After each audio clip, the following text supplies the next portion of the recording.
Para hacer democracia, se requiere estar bien informados. La Urna, programa del Instituto Electoral de Coahuila. Los temas democrático-electorales al alcance de la ciudadanía. Hola, ¿qué tal? Bienvenidos a su programa La Urna. Como siempre, les saludamos con mucho gusto y le queremos invitar a que se quede con nosotros en esta producción del Instituto Electoral de Coahuila. En esta ocasión, la consejera electoral Carla Verónica Félix Neira nos presenta una interesante charla. Vamos con usted, consejera. Protagonistas de la vida democrática de Coahuila y de México en comunicación directa con usted. La entrevista. Buenas tardes, bienvenidos a este programa La Urna del Instituto Electoral de Coahuila. El día de hoy, pues primero que nada quiero agradecer a toda la ciudadanía que nos acompaña para hablar de un tema muy interesante, que es el dinero en los procesos electorales. Y para platicar de este tema nos acompaña el día de hoy la consejera Miriam Hinojosa Diez, a quien me voy a permitir presentar pues para que ustedes también la conozcan. Me voy a permitir leer una breve semblanza curricular de la consejera. Ella es originaria de Monterrey, Nuevo León, es licenciada en Ciencia Política y Administración Pública por la Universidad Autónoma de Nuevo León, estudió la maestría en Relaciones Internacionales en la Universidad de París, así como la maestría en Diplomacia en el Instituto Internacional de la Administración Pública, también en la capital francesa, y la maestría en Teoría Política en la Universidad Autónoma de Madrid. La maestra Miriam realizó un seminario en análisis de políticas públicas en el Instituto de Altos Estudios de Administración Pública de la Universidad de Lausana, Suiza, y también es traductora al español del Manual de Análisis y Pilotaje de Políticas Públicas desarrollado por esa institución. Fue directora de Comunicación y Relaciones Institucionales de la Universidad de Monterrey, institución educativa donde también ha ejercido como profesora de Ciencia Política y directora del Departamento Académico de Ciencias Sociales. Ha sido consejera de la Comisión Estatal de Nuevo León en el periodo previo a 2014, así como en el que se está desarrollando, y además ha sido presidenta de la Asociación Mexicana de Consejeras y Exconsejeras Electorales, AMCE, y forma parte de la Red de Mujeres en Plural de la Sociedad Mexicana de Estudios Electorales y de la Red de Politólogas. Bienvenida, Miriam, es un gusto tenerte con nosotros el día de hoy. ¿Cómo estás? Muy bien, gracias Carla, el gusto es mío. Ya andaba porque un día me invitaran a la urna, porque la verdad es que se han posicionado como una excelente opción para tratar los temas que tienen que ver con lo electoral, y yo quiero felicitar al Instituto Electoral de Coahuila, a su consejera presidenta y a sus consejeras y consejeros, muy especialmente a ti, que estás desarrollando un extraordinario trabajo, entre otras cosas, a través de este esfuerzo de este programa.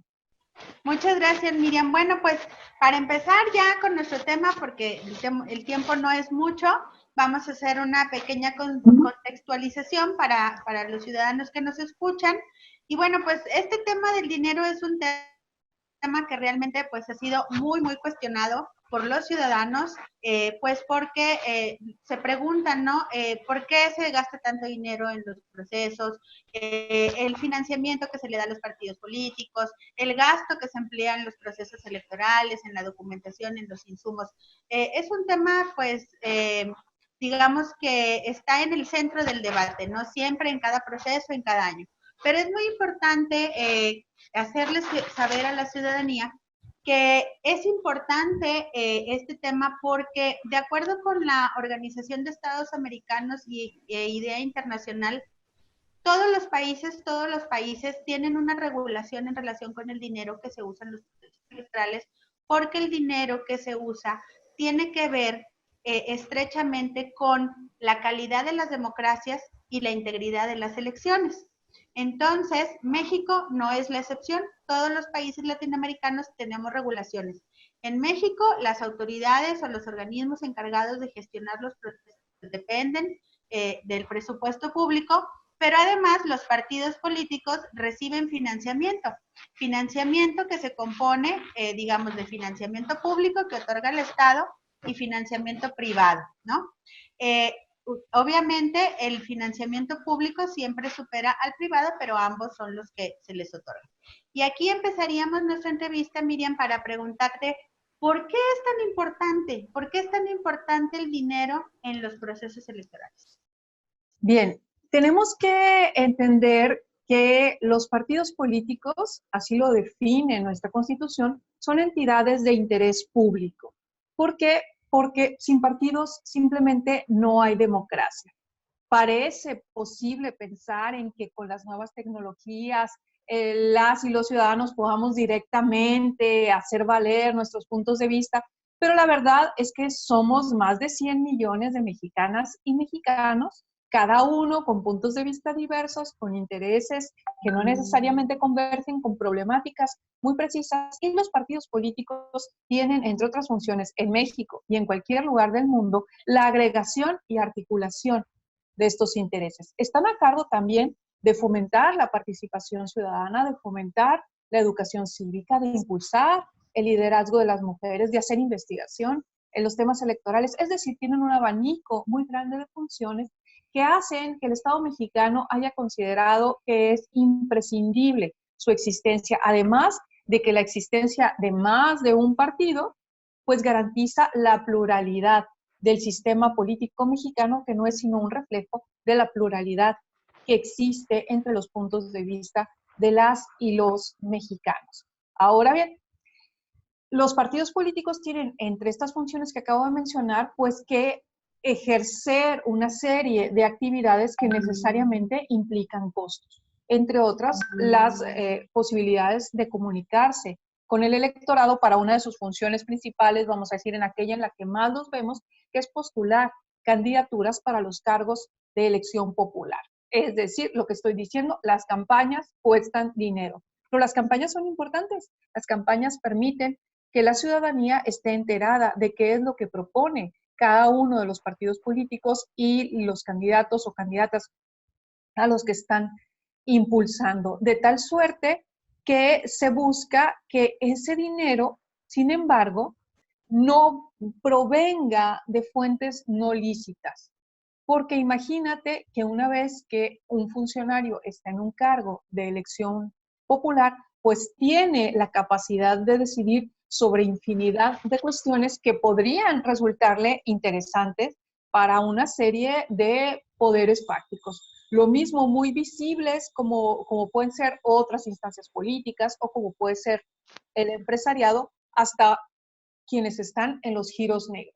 Y entonces es muy importante que garanticemos que estas instancias no compren a ninguno o ninguna de los representantes populares. ¿Por qué? Porque entonces la atención de ellos ya no va a estar en brindar soluciones para la ciudadanía en general y hacer una priorización de la agenda en función de las necesidades de la población, sino de atender a este patrocinador que tuvieron durante sus campañas. Y para eso, el sistema electoral mexicano prevé un catálogo amplio de cuestiones que se toman de lo que han sido y se reconocen como las mejores prácticas en todo el mundo. Primero, esto que tú ya decías, que haya un financiamiento público. Segundo, que ese financiamiento público sea preponderante sobre el financiamiento privado, es decir, que la mayor cantidad de dinero que les venga a los partidos políticos para cumplir con su función venga de los impuestos de todas y de todos, para que nosotros seamos sus mandantes. Tercero, pues existen topes a los gastos de campaña, de tal suerte que por un lado se garantiza una cierta cantidad de dinero para las demás funciones que realizan los partidos políticos y que son también muy importantes, y por el otro lado evitamos excesos dentro de las campañas. Asimismo, tenemos una limitación para cuánto dinero puede una sola persona donar para la causa de una candidatura, es decir, existe un límite a las aportaciones individuales. Y por otro lado, tenemos un listado de fuentes que están prohibidas, entre otras cosas, pues justamente estas que hablábamos de los poderes fácticos, de tal suerte que nuestra legislación ha querido generar toda una armadura que impida que la relación política-dinero sea una relación perversa y se mantenga en lo que es una relación estrictamente necesaria para que nuestra democracia, como ya bien lo señalabas al inicio, pues pueda caminar. Bien, Miriam, ya nos diste un panorama bastante amplio de cuáles son las regulaciones que existen en nuestro sistema electoral para regular el dinero que se usa en las campañas. Yo quisiera preguntarte qué pasa o cuáles son las consecuencias cuando el dinero que se utiliza en los procesos, sea en la etapa de campañas o en cualquier otra etapa del proceso, ¿qué es lo que pasa cuando esto sucede? ¿A qué nos enfrentamos? Cuando se trata de dinero ilícito, bueno, hay que imaginarnos cuál es la lógica que está detrás de eso. ¿Por qué alguien que tiene dinero mal habido estaría interesado en inyectarlo en las cuestiones políticas? Pues porque piensa que va a recibir más de lo que está donando. No es un donativo, es una inversión. Porque como decíamos, una vez que la persona está en el cargo público, tiene la capacidad de tomar ciertas decisiones que a quien invierte este dinero le pueden resultar interesantes. Además de que eso le permite hacer, como se conoce coloquialmente, un lavado de ese dinero. Entonces, pues es una práctica ganar, ganar. Pero evidentemente estas personas no van a decir, ay, quiero hacer una donación a un partido político para que edite un libro acerca de la historia electoral de México. No, no, no, no, no. Ellos son mucho más eficientes en estas inversiones. Y entonces van a buscar directamente financiar campañas y garantizar el triunfo de esas candidaturas que están financiando. Entonces, una opción es que lo pongan a disposición de quienes diseñan la campaña para que logren el triunfo de esa candidata o de ese candidato. Pero como esa es una apuesta no tan segura porque es indirecta, entonces generalmente proceden por otra vía, que es la compra directa del voto. Y eso es una de las situaciones más perversas con las que nos podemos enfrentar, porque los derechos políticos son derechos humanos y los derechos humanos son inalienables. Y entonces lo que estamos haciendo es aprovecharnos de la situación de miseria en la que vive una cantidad muy importante de mexicanas y de mexicanos para que estén dispuestos a ceder sus derechos a cambio de bienes de consumo básico que tanta falta les hace. Entonces, si te vas al referente de la pirámide de necesidades de Maslow, pues es muy claro que lo primero que tengo que garantizar es mi supervivencia. Por lo tanto, mi alimentación del día de hoy, el techo para no estarme inundando cada vez que cae lluvia, para que mi familia no pase frío durante el invierno. Entonces, te das cuenta de a qué punto hay que tener una intención perversa para intercambiarle a la gente su voto por ese tipo de benefactores tan básicos que el Estado tendría que estar velando por garantizárselos. Entonces, la inyección de dinero ilícito en las campañas erosiona de forma impresionante nuestra democracia hasta el punto de aniquilarla. Además, genera una inequidad en las campañas, porque evidentemente quien está recibiendo fondos ilícitos, pues no los está reportando a la fiscalización, por lo tanto no están contando en sus topes de gastos de campaña, por lo tanto está contando con más recursos que los demás candidatos y candidatas para llevar a cabo su campaña y tener más posibilidades de triunfo, de tal suerte que es un desbalance increíble el que esto genera y por eso es que es tan importante que nos aboquemos a combatir. Muchas gracias, Miriam. Pues ahorita vamos a ir a un corte y regresamos para continuar con esta interesante charla. Claro que sí. Vamos al corte.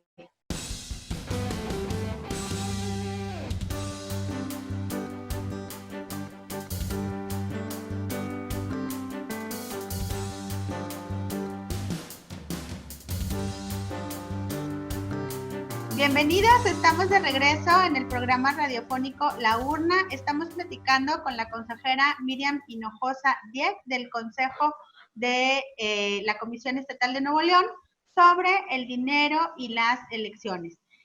Continuamos, Miriam, nos comentabas que una de las prácticas que se financian o se pueden llevar a cabo con la inyección de dinero que proviene de estas fuentes no autorizadas por la ley, porque también es importante dejar claro que no todo el dinero ilícito viene, digamos, de organizaciones de giros negros. De giros negros, ¿no? Es Sino correcto, que es correcto. puede ser de una fuente que no se refiere a un giro de estos, pero que es un dinero no autorizado por la ley y que muchas veces se utiliza para llevar a cabo malas prácticas que pues dañan nuestra democracia y los derechos de los ciudadanos. Por ejemplo, esta que mencionabas de la compra de votos. Pero yo sí quisiera, como para que le quede como más claro a la ciudadanía, ¿qué es la compra de votos? Porque muchas veces, a veces no alcanzamos a dimensionar, ¿no? Cuando vienen y te dicen, oiga, mire, le vamos a dar un apoyo, no sé, a veces la gente no alcanza a dimensionar que esto puede ser una compra de votos. Entonces, sí quisiera como que platicáramos un poco a qué nos referimos cuando hablamos de compra de votos. Muy bien. Creo que es bastante directa, digamos, la invitación que les hacen porque no pueden correr el riesgo de que la ciudadana o el ciudadano no entiendan de qué se trata el proceso, es cuando los políticos y las políticas que están en campaña condicionan la entrega de algunos benefactores a que garantices que llegada la jornada electoral vas a cruzar su emblema para que puedan ganar la elección. En los hechos, y esto es muy importante decírselo a la ciudadanía, no hay forma de que estas personas controlen por quién emitiste tu voto. Entonces juegan de forma muy perversa con la idea del miedo y generan leyendas entre los sectores más desfavorecidos, diciéndoles que tienen posibilidad de verificarlo, cuando en realidad en la mampara estás solo o sola con la boleta y tu decisión es libre y es secreta, tal como podemos leer en la leyenda que tienen afuera las mamparas. El voto es libre, es secreto y está garantizado en México. Sin embargo, pues estos políticos se aprovechan del desconocimiento que existe sobre estos temas y entonces hacen valer la idea de que pueden estarlos vigilando. He escuchado historias tan inverosímiles como que les dicen que habrá un dron sobrevolando la casilla y que desde allí podrá vigilar si se emitió el voto en ese sentido. Hay un factor del que hablamos poco, pero es como una especie, permíteme la expresión, de coyotaje de la compra del voto, que son los líderes de las distintas colonias o a veces secciones o como se hayan organizado en esa campaña política, de tal suerte que él rinde o ella rinden cuentas de cuántos votos lograron colocar allí. Entonces ellos también ejercen mucha presión sobre la ciudadanía. Muchas veces ellos contienen la entrega de los materiales o la entrega de las despensas y los guardan hasta poder verificar con la persona que efectivamente haya emitido su voto en determinado sentido, y con eso guardan un cierto control. Entonces desprestigian de manera muy importante procesos electorales que, como ya decíamos al inicio, cuestan muy caros porque precisamente están muy vigilados y están muy garantizados, los desprestigian con desinformación y además logran su cometido de comprar los votos de la ciudadanía. Y además esto también se relaciona con luego este tema de los programas sociales, ¿no? Que la gente realmente piensa que pueden estar condicionados, cuando lo cierto es que estos programas están hechos para apoyos a la población más vulnerable, independientemente del partido que se encuentre en el gobierno, y que finalmente es una obligación o un compromiso que asume el Estado como tal, independientemente de la fuerza política que esté en turno, ¿no? Y yo creo que esta es otra vertiente de esto que nos señalas. Lo que tú dices, perdón que te interrumpa, Carla, es fundamental, porque mira, si decimos que es la situación de pobreza extrema en la que se encuentra gran parte de la ciudadanía la que permite el intercambio de votos por bienes de consumo, entonces la herramienta fundamental para el avance de nuestra democracia es la política social, es la política de combate a la pobreza. Entre menos personas se encuentran en esa situación, menos posibilidades habrá de comprar el voto. Sin embargo, pues la paradoja es que esa política social, precisamente existe la tentación enorme de quien sea el gobierno que esté en turno y quien sea de los colores que sea, de en lugar de utilizarla para terminar con esas clientelas electorales, utilizarla para crear nuevas clientelas electorales que ahora les sean leales a quienes se encuentran en el poder. Entonces tenemos que crear incentivos para el gobierno de hacer las cosas correctamente, de no hacer un mal uso de esa política social. Y la forma de hacerlo es, impulsemos la política social, saquemos a la gente de la pobreza, pero por otro lado, vigilemos muy de cerca lo que el Estado está haciendo. Por eso es, por ejemplo, tan penalizada la promoción personalizada, porque es una forma sutil de decirle a la persona, yo te di esto. Cuando no hay ningún político que dé nada, salvo que hagan un donativo directamente con su salario. Es el Estado mexicano que está cumpliendo, no está regalando tampoco nada, está cumpliendo con su obligación de proveer las condiciones para que todas y todos los ciudadanos puedan hacer valer sus derechos, entre otros el derecho a la alimentación, por ejemplo, el derecho al agua. Y no podemos decirle si quieres tener derecho a la alimentación con una despensa que te voy a entregar, o si quieres tener derecho al agua porque voy a venir y voy por fin a poner una llave aquí para la comunidad, entonces tienes que renunciar a tu derecho de elegir a tus autoridades. No podemos caer en esa situación. Entonces hay una paradoja que se inscribe precisamente en este círculo vicioso de la pobreza. Bien, Miriam, y pues para empezar a ir cerrando el programa, yo quisiera hacerte dos preguntas más. La primera es, ¿cuáles son las medidas o qué medidas se están tomando o se toman por parte de las autoridades para evitar estas prácticas? Bien, la autoridad electoral, vamos a hablar primero de ella, pues es sumamente vigilante de lo que está ocurriendo en el entorno. Entonces tenemos un sistema de fiscalización muy desarrollado, amplio, profundo, que en muchos sentidos actúa en tiempo real cuando están las campañas y, por ejemplo, desde los organismos locales electorales se otorgan a veces medidas cautelares. Hemos visto cómo el INE sanciona, por ejemplo, la promoción personalizada. Está penadísimo, por ejemplo, la compra de tiempo en radio o en televisión. Como probablemente saben quienes nos están dando seguimiento el día de hoy, los partidos políticos no pueden comprar tiempo en radio y televisión, tampoco las y los candidatos. Los tiempos que utilizan para promoverse en los medios electrónicos, pues son tiempos que corresponden al Estado mexicano y que el Estado mexicano, a través del Instituto Nacional Electoral, reparte una parte de forma igualitaria y otra parte de forma equitativa entre los distintos partidos políticos y ellos a su vez entre sus candidaturas. Entonces hay una serie de candados, pero fíjate qué interesante. A veces el exceso de candados puede también resultar contraproducente, porque lo que hacemos es crear una zona oscura, una zona negra muy amplia, una zona de prohibiciones muy grande. Y esa zona de prohibiciones es la que es más atractiva para el dinero ilegal y que allí se destine. Entonces, al mismo tiempo que estamos vigilando muy de cerca, estamos ampliando el espacio al que se pueden dirigir esos fondos ilícitos o esos, como tú decías, que no se obtuvieron ilícitamente, pero que ilícitamente se inyectan en las campañas, como puede ser, por ejemplo, ganancias de una empresa, perfectamente lícitas, pero la empresa no puede dedicarlas a financiar campañas políticas, por ejemplo.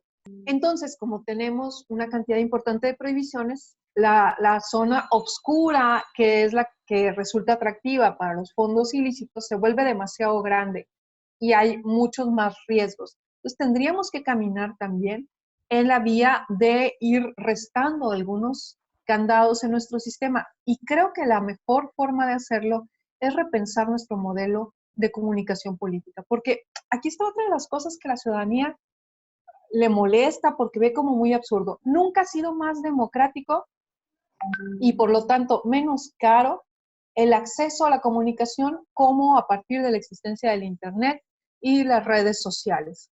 Muchísimas campañas están apalancadas en eso y el costo de promocionarse por esa vía es prácticamente nulo. Y sin embargo no vemos que los costos de las campañas disminuyan, al contrario, van en aumento y hay presión para que le demos los topes de gastos de campaña. Esto quiere decir que al mismo tiempo que estamos haciendo campañas efectivas y eficientes en redes sociales, estamos ciclados en un estilo de hacer campaña que ya a nadie le llama la atención, pero que nos parece que no puede faltar, como son las campañas, digamos, clásicas que venimos viendo desde los años 40, desde los años 50. Entonces, me comentaba, por ejemplo, un amigo que trabaja en los medios de comunicación. Me decía, ya nadie lee el periódico impreso. ¿Y para qué lo siguen imprimiendo? Me dice, porque el anunciante quiere poder tocar el anuncio que pagó, si no siente que eso no ocurrió. Y creo que lo mismo está ocurriendo con las campañas políticas. Ya nadie toma su decisión con base en los mítines, por ejemplo, o en los jingles que se producen y que cuestan mucho dinero para luego transmitir en los tiempos del Estado de Radio y Televisión, pero sentimos que no hubo campañas y no se llevan a cabo. Entonces tendremos que repensar todas estas cuestiones. Creo que es muy importante comprometernos con abatir los costos de las elecciones y de las campañas. Es normal que a la ciudadanía le parezcan ofensivas las cantidades que se utilizan para esto, sobre todo si no está recibiendo beneficios a cambio de ello, como es ver resultados a través de los gobiernos que elige. Entonces yo creo que sí tenemos ahí una tarea pendiente. Hemos avanzado muchísimo en volver nuestras elecciones confiables. Ahora tenemos que trabajar en el sentido de volverlas confiables sin que cuesten tanto. Bien, Miriam, pues ya para finalizar de manera muy breve, porque nos queda mucho tiempo, lo que más nos importa aquí dejar el mensaje. Como ciudadanos, nosotros, ¿qué podemos hacer para que esto no siga ocurriendo? De nuestra parte, desde la ciudadanía en general, ¿cuáles son las cosas en las que podemos contribuir para ayudar a que estas prácticas se erradiquen? Yo creo que en cada ciudadano, en cada ciudadana, tendríamos que tener a una persona que activamente está fiscalizando lo que está ocurriendo durante las campañas. Necesitamos que denuncien la compra de votos para que las autoridades estemos atentas a lo que está ocurriendo y podamos actuar de manera pronta, de manera expedita. El territorio nacional es muy grande, las prácticas de algunos partidos políticos y de algunos candidatos, de algunas candidatas son francamente creativas para evadir a la autoridad, de tal suerte que la autoridad pues realmente necesita que la ciudadanía le dé la mano en esto y nos tenga advertidos de lo que está ocurriendo. Pues muchas gracias, Miriam. La verdad es que este tema da para muchísimo más, pero el tiempo es muy corto. Yo te agradezco mucho tu participación. Creo que es muy importante que informemos a los ciudadanos sobre estos temas y sobre todo qué podemos hacer y cómo podemos contribuir para tener una mejor democracia. Muchas gracias, Miriam, y pues bueno, nos despedimos de esta emisión de su programa La Urna. Esperamos vernos la próxima semana. Muchas gracias. Gracias a ustedes. Y es así como llegamos al final de este programa, esta edición de La Urna, producción del Instituto Electoral de Coahuila. Nos despedimos, no sin antes invitarle para que nos pueda seguir y podamos tener comunicación a través de redes sociales. En Facebook nos puede encontrar como laurna.programa radiofónico del IEC, en Instagram programa-radiofónico y en Twitter @laurna-IEC. Nos escuchamos y nos vemos la próxima semana. Pásela muy bien. Gracias por acompañarnos en una emisión más de La Urna, llevado hasta ustedes por el Instituto Electoral de Coahuila. Nos escuchamos en nuestra próxima emisión.